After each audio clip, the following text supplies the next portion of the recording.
D Suresh Kumar, നോക്കൂ, ഇവിടെ ഇപ്പോ നിസാര കാര്യങ്ങളെ പൊലിപ്പിച്ചു കാണിക്കുന്നുണ്ടോ? ഞങ്ങൾ കേമന്മാരാണ് ഇങ്ങനെയുള്ള സംവിധാനങ്ങൾ നേരിടുന്നതിൽ, അതിൽ ഞങ്ങൾ ആ കേമത്തരം കാണിച്ചിട്ടുണ്ട് എന്ന ഒരു മേനി പറച്ചിൽ കൂടി ഈ ദുരന്ത സമയത്ത് നടത്തുന്നുണ്ടോ? അങ്ങനെയാണോ ഈ കാര്യങ്ങളൊക്കെ പറയുന്നത്? രാജു എബ്രഹാം ഒക്കെ ഈ പറയുന്ന കാര്യങ്ങൾ അല്പം കടത്തി പറയുന്നതാണോ ഇപ്പോൾ? നോക്കൂ രേണുക, രാജു എബ്രഹാം XMLA, അദ്ദേഹം ദീർഘകാലം പത്തനംതിട്ട ജില്ലയിൽ ഒരു ജനപ്രതിനിധിയായി പ്രവർത്തിക്കുകയും ജനങ്ങളുടെ ഇടയിൽ നിന്ന് പ്രവർത്തിച്ചുകൊണ്ടിരിക്കുന്ന ഒരു ജനനേതാവാണ്.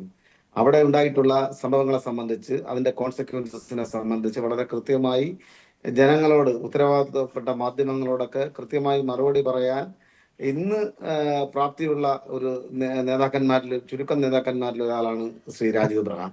അദ്ദേഹം വളരെ കൃത്യമായി അവർ അഭിമുഖീകരിക്കുന്ന വിഷയത്തെ സംബന്ധിച്ച് വളരെ കൃത്യതയോടുകൂടി ഇവിടെ പറഞ്ഞിട്ടുണ്ട്. ഞാൻ അതിന്റെ വിശദാംശങ്ങളിലേക്ക്, മറ്റു കാര്യങ്ങളിലേക്ക് റിപ്പീറ്റ് ചെയ്യാൻ വേണ്ടി ഞാൻ ആഗ്രഹിക്കുന്നില്ല.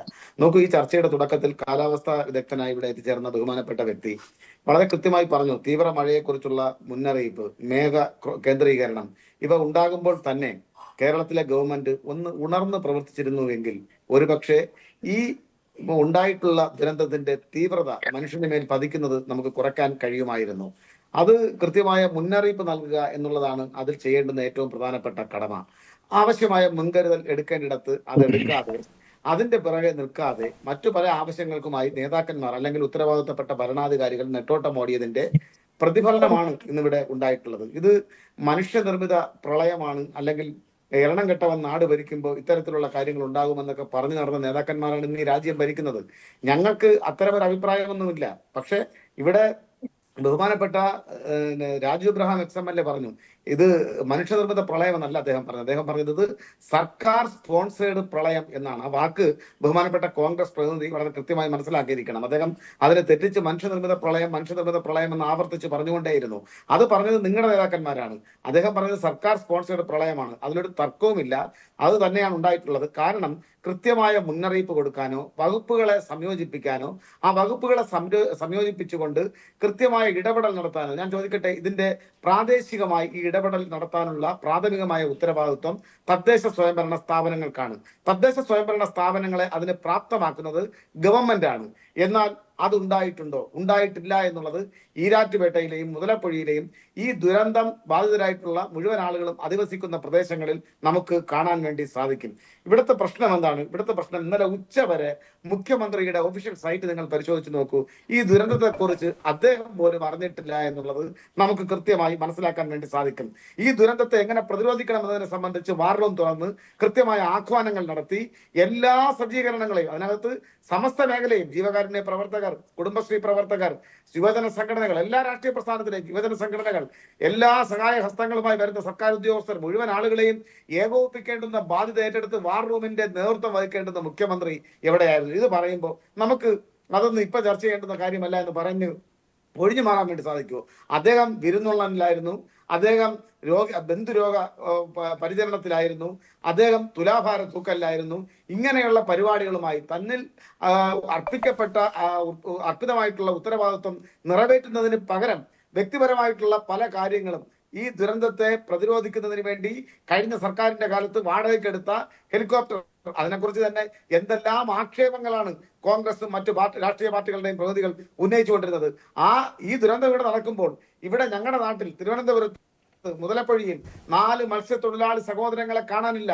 ഈ ഹെലികോപ്റ്ററുമായി പോയി അവർക്ക് അടിയന്തരമായ സഹായം എത്തിക്കുന്നതിന് വേണ്ടി അവരുടെ വള്ളം എവിടെയെങ്കിലും ഇടിച്ചു കയറിയിട്ടുണ്ടോ എന്ന് പരിശോധിക്കേണ്ടുന്ന സന്ദർഭത്തിൽ അദ്ദേഹം ഈ ഹെലികോപ്റ്ററുമായി കറങ്ങി നടക്കുകയാണ്. സത്യത്തിൽ ഇന്നലെ വരെ കോൺഗ്രസും വലതുപക്ഷ രാഷ്ട്രീയ നേതാക്കന്മാരും പറഞ്ഞ കാര്യങ്ങൾക്ക് എന്തെങ്കിലും തരിമ്പെങ്കിലും ആത്മാർത്ഥതയുണ്ടോ? നിങ്ങൾ എന്താണ് ഈ നാട്ടിൽ ഇവിടെ പറഞ്ഞുകൊണ്ട് നടന്നത്? ഈ നാട്ടിൽ സർക്കാരിനെ, ഇടതുപക്ഷ സർക്കാരിനെ ജനക്ഷേമകരമായ പ്രവർത്തനങ്ങളുമായി ബന്ധപ്പെട്ട് ഇത്തരത്തിലുള്ള ഉണ്ടായ സന്ദർഭങ്ങളിലെല്ലാം തന്നെ കേരളത്തിലെ എല്ലാ വിഭാഗത്തിലുള്ള വിഭാഗീയതയും മാറ്റിവെച്ചുകൊണ്ട് മുഴുവൻ മനുഷ്യരെയും ഈ ദുരന്തത്തെ അഭിമുഖീകരിക്കാൻ സജ്ജമാക്കിയ ഒരു സർക്കാർ ഇവിടെ ഉണ്ടായിരുന്നു.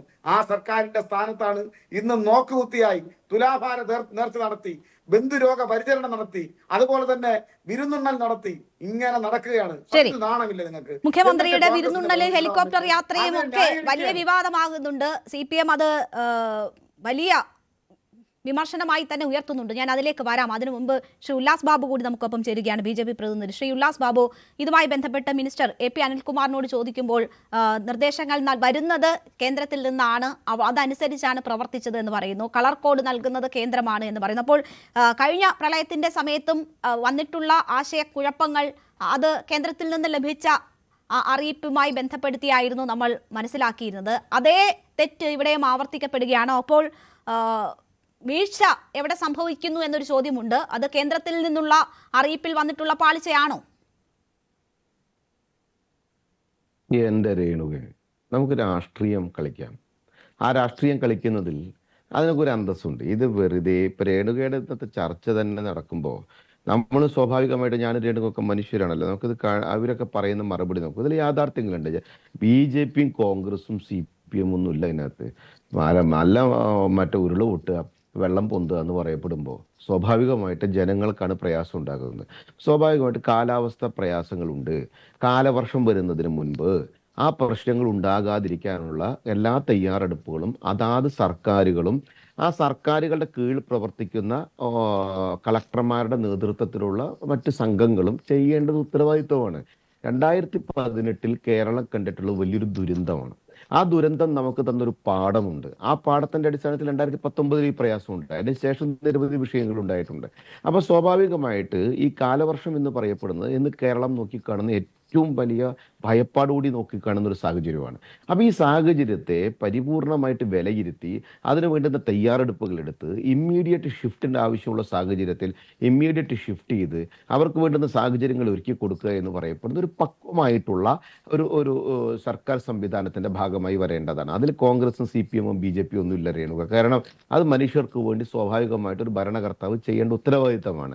അവിടെ ഇന്നത്തെ സർക്കാരിനെ സംബന്ധിച്ചിടത്തോളം കുറ്റപ്പെടുത്തലാണ് എന്ന് ഞാൻ പറയുന്നില്ല. പക്ഷെ ഒരു കാര്യം പറയുന്നത്, സർക്കാരിന്റെ ഹണിമൂൺ അവസാനിപ്പിക്കേണ്ട സമയം കഴിഞ്ഞു. സർക്കാർ അധികാരത്തിൽ വന്ന് കുറച്ച് ദിവസങ്ങളായി. അപ്പൊ ആ ഹണിമൂൺ അവസാനിപ്പിച്ച് അവർ യാഥാർത്ഥ്യ ബോധത്തോടു കൂടി അധികാരത്തിൽ വന്ന് ആ സർക്കാരിന്റെ ഉത്തരവാദിത്തങ്ങൾ നിറവേറ്റുന്ന പ്രവർത്തനത്തിൽ അവർ പെട്ടെന്ന് ജാഗരൂകരാകണം. കാരണം ഇല്ല എങ്കിൽ ഈ വരും ദിവസങ്ങളിൽ ഇതേപോലത്തെ പ്രയാസങ്ങൾ ഇങ്ങനെ നടന്നുകൊണ്ടിരിക്കും. കെട്ടുകല്യാണങ്ങളുടെ കാലം കഴിഞ്ഞല്ലോ. ആ ഉത്സവം മതിയാക്കി അവർ അധികാരത്തിൽ വരണമെന്നാണ് പറയുന്നത്. 2-3 കാര്യങ്ങൾ. ഒന്ന്, ഇതിൻ്റെ അകത്ത് യാഥാർത്ഥ്യം എന്താണ്? 2, നമ്മൾ എവിടെയാണ് ജാഗ്രത ഉണ്ടാക്കേണ്ടത്? 3, നമ്മൾ എന്താണ് ഇതിനകത്ത് പരിഹാരം ഉണ്ടാക്കേണ്ടത്? 4, ഇതിന്റെ രാഷ്ട്രീയം എന്താണെന്നുള്ളത്. രാഷ്ട്രീയം എന്തായാലും ഇപ്പൊ പറഞ്ഞ് കളിക്കാനുള്ളൂ. രാജു എബ്രഹാം ഒക്കെ പറയുന്നത് ബാലിശമായിട്ടുള്ള നിലപാടുകളാണ്. ഞാൻ കോൺഗ്രസിന്റെ വക്താവൊന്നുമല്ല. പക്ഷെ ഒരു റാന്നി MLA രാജു എബ്രഹാം പറഞ്ഞ കാര്യം, അദ്ദേഹം പറയുന്ന ജനകീയ വിഷയം അത് 100% അഡ്രസ് ചെയ്യപ്പെടേണ്ടതാണ്. രണ്ടാമത്തെ ഒരു കാര്യം, അദ്ദേഹം നഷ്ടപരിഹാരത്തെ കുറിച്ചാണ് പറയുന്നത്. ഇല്ല, അത് പോട്ടെ. ഞാൻ ചോദിക്കുന്നത്, ഇപ്പോ IMD പല ജില്ലകളിലും റെഡ് അലർട്ട് നൽകുന്നത്, റെഡ് അലർട്ടിന് സമാനമായുള്ള മഴ പെയ്ത് കഴിഞ്ഞ മണിക്കൂറുകൾക്ക് ശേഷമാണ് റെഡ് അലർട്ട് നൽകുന്നത്. ആ റെഡ് അലർട്ട് നേരത്തെ കിട്ടിയാൽ നമുക്ക് ആ മുന്നറിയിപ്പ് ജനങ്ങളിലേക്ക് പകരാം, അവർക്ക് വേണ്ടുന്ന മുൻകരുതലുകൾ എടുക്കാൻ കഴിയും. അത് പാളുന്നത് എന്തുകൊണ്ട് എന്നതാണല്ലോ ചോദ്യം.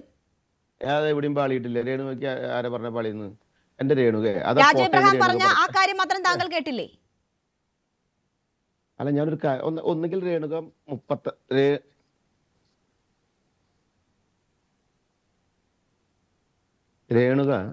35 മിനിറ്റ് കഴിഞ്ഞിട്ടാണ് വരുന്നത്. ഇനി രേണുകയ്ക്ക് വല്ലാണ്ട് തിരക്കുന്നുണ്ടെങ്കിൽ രേണുക ചർച്ച ചെയ്തോ, എന്നെ ഈ പണിക്ക് വിളിക്കണ്ട.